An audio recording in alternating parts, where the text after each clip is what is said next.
राधे राधे दोस्तों, पहले आप ये वीडियो देखिए। आप बच्ची से बात कराओ, बेटी से। क्या नाम है आपका? आराध्या अवस्थी। तो आराध्या, आपकी माँ किसी से बात करती थी, आपको पता था? जी। किससे बात करती थी? हिमांशु। हिमांशु? कौन है ये हिमांशु? गुप्ता। हिमांशु गुप्ता कहाँ के हैं? पूर्वा का। पूर्वा का? जी। वो 2023 में किसी और को लेके भाग गए थे। अच्छा, तो फिर वो न्यूज पेपर में भी निकली थी, तो मतलब तभी से मम्मी टोना टोटका ज्यादा कराने लगी थी। बहुत गुस्सा आती थी। तो तभी आपकी माँ उस आदमी से मिली कैसे? कहाँ मिली? किस तरह से भेंट? मामा के दोस्त थे। अच्छा, वो मामा के दोस्त, मतलब वो भी नानी पक्ष से ही थे सब कुछ। जी। तो वो फिर माँ से मिलने लग गए। तो वो घर भी आते थे कभी? हाँ, हमेशा आते थे। घर आते और थे? बहुत अच्छे से बोलते थे सब, मतलब जो खाने पीने का सामान सब लेके आते थे। कभी लगा ही नहीं ऐसा कुछ हो सकता है। लेकिन जब ज्यादा वो मतलब फोन पे बहुत अजीब तरीके से बात करने लगी, हम लोगों पे ज्यादा ध्यान नहीं देती थी, खाना खाने के बुलाओ तो आती नहीं थी, अभी से सब ज्यादा लगने लगा। तो फिर जब वो घर आते थे तो आपकी माँ से मिलते थे, आप लोग उस समय घर में होते थे?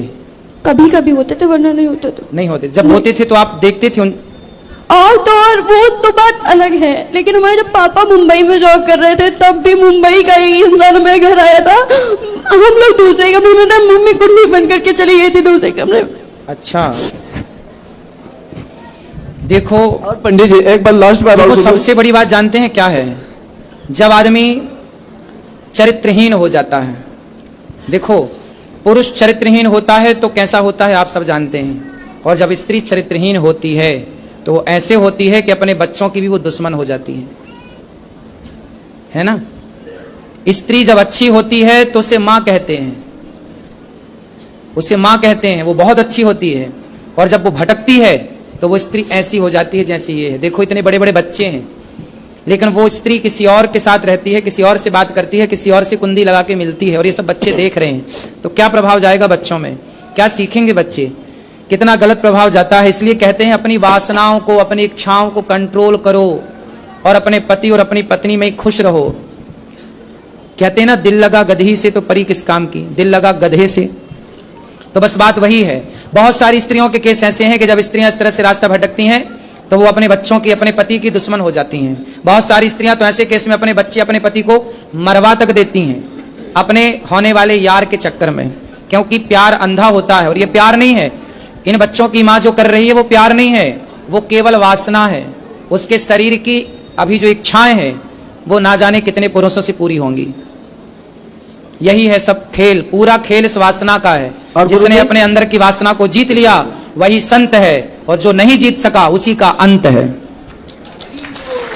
और गुरुजी, एक हम पूजा पाठ हम बहुत करते हैं, इलाज भी चल रहा है, और लेकिन एक हमारा ये थोड़ा है, हम एक झूठ बोलते हैं हर जगह। आप जैसे, हाँ, जैसे कोई मतलब पहली बात, बिटिया हमारी है, एक साल में बहुत दुबली हो गई, बहुत लोग ये नहीं भाव पाते हैं कि हम लोग बाप बिटियां हैं। तो जैसे पूछेंगे इनकी मम्मी कहाँ है, तो हम लोग बता देते हैं इनकी मम्मी 20 अप्रैल को एक्सपायर हो गई है। इसमें आप हमको अच्छा कहे या गलत कहे, ठीक है। अगर हम किसी से हो जाना एक्सपायर ही है, अगर किसी से बताते हैं बिटिया की मम्मी खत्म हो गई है, तो सबका मतलब एक अलग भाव होता है। और जिससे कोर्ट कचहरी बता दो तो उसको ये लगता है कि मम्मी अगर ऐसी है तो बिटिया भी वैसी होगी। जबकि एक भी कोचिंग नहीं लगाई है, 86% इनके नंबर आए हैं हाई स्कूल में। खूब बेटा पढ़ना, आप लोग पढ़ लिख के योग्य बनना। और ऐसा करें, इस बीच में अगर हम खत्म हो जाए, मुंह पे हमारे कफन पड़ा हो, तो आए तो उनको दरवाजे से भगा देना तुरंत। कौन? अगर इनकी मम्मी या कोई भी आ जाए बाद में। आप चाहते हैं कि वो ना आए? आपकी पत्नी आना चाहे तो आप स्वीकार करोगे? हम अगर नहीं स्वीकार करेंगे तो हमको मोदी जी स्वीकार करवाएंगे, क्योंकि अगर कोई औरत कहीं जाती है तो उसके लिए कोई कानून नहीं है ना। सही है, ये कोई कानून नहीं है।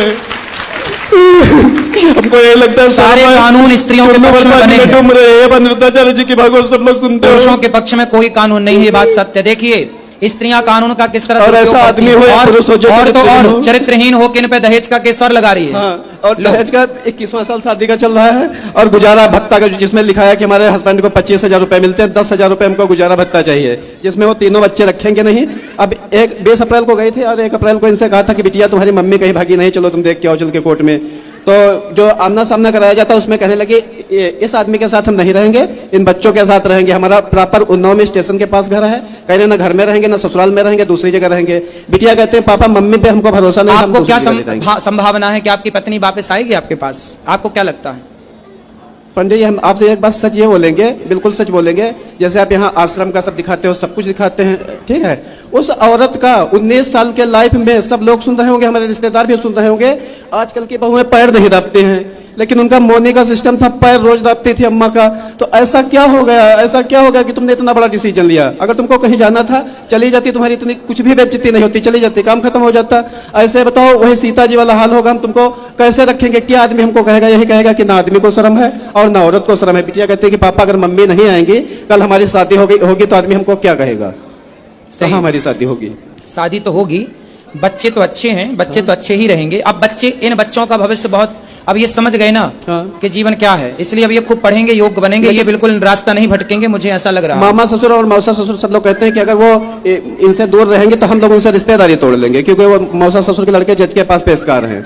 यदि आपकी पत्नी आपके पास आती है तो आप स्वीकार करोगे कि नहीं? हाँ नाम उत्तर दो। हाँ बिल्कुल स्वीकार करेंगे। स्वीकार करने को आप तैयार हैं? ये बच्चे स्वीकार करने को, आप अपनी माँ को माँ कहने को तैयार हैं, स्वीकार करने को तैयार हैं? बात कराओ। हमारी मम्मी अब जब जैसे भी मेरे साथ रहेंगे स्वीकार करते हैं आप? माँ को स्वीकार हाँ, करेंगे? हाँ। बस वो आ जाएं। बस यही तो दिक्कत है, आने नहीं है। वो आ नहीं रही हैं, पता नहीं कब उनकी अक्ल आएगी। पंडित जी आप एक बार कहना कि आप इतनी जैसे भागवत सुनते हो तो कह दो हमारा ये भागवत नहीं सुनते हो, हमारा आप अपमान कर रहे हो। कह दो अगर नहीं वो आ सकते तो अपने बच्चों के साथ रहें।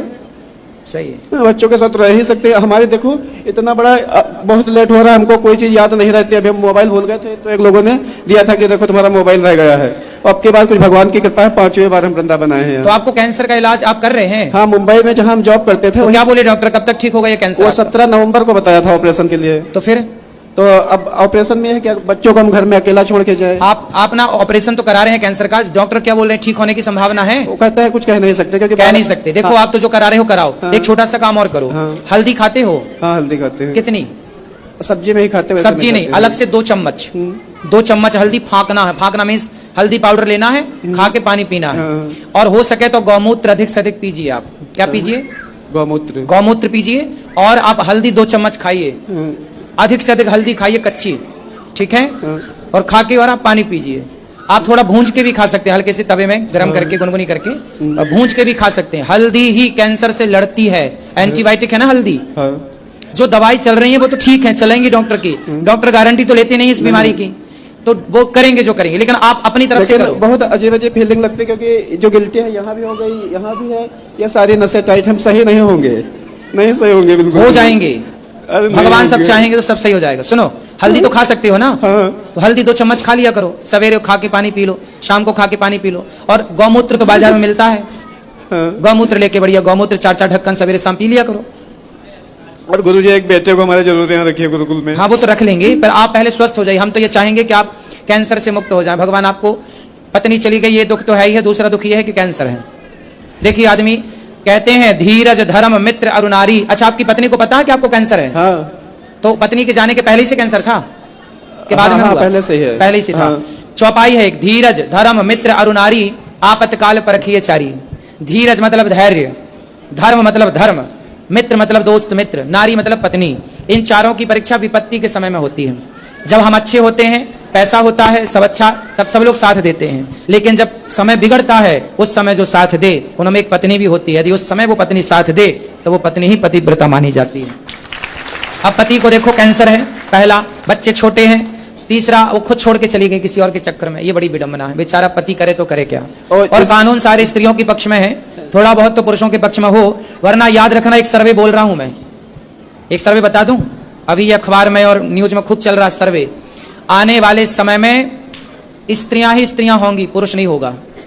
पता है आपको? स्त्रियां ही स्त्रियां होंगी, पुरुष नहीं होगा। स्त्रियों के अत्याचार से पुरुष का सफाया हो चुका होगा, पुरुषों का। जो आप सब लोग बेटे के लिए रोती हो ना, ये इसकी माँ भी तो, इनकी माँ भी तो रोई होगी इनके लिए, लेकिन इन्हें भी परेशान करने वाला कौन है? इनकी स्त्री। और एक सर्वे बोल रहा हूं कि इस आने वाले समय में लड़कियां ही पैदा होंगी सबसे ज्यादा। लड़के पैदा होने आने वाले सैकड़ों सालों के बाद का इस सर्वे बोल रहा हूं, काफी लंबा टाइम लगेगा, लेकिन पुरुष कम पैदा होंगे। इसी तरह की भक्ति भाव की वीडियो देखने के लिए प्लीज़ दोस्तों चैनल को सब्सक्राइब करें, कमेंट करें, शेयर करें अपने दोस्तों में।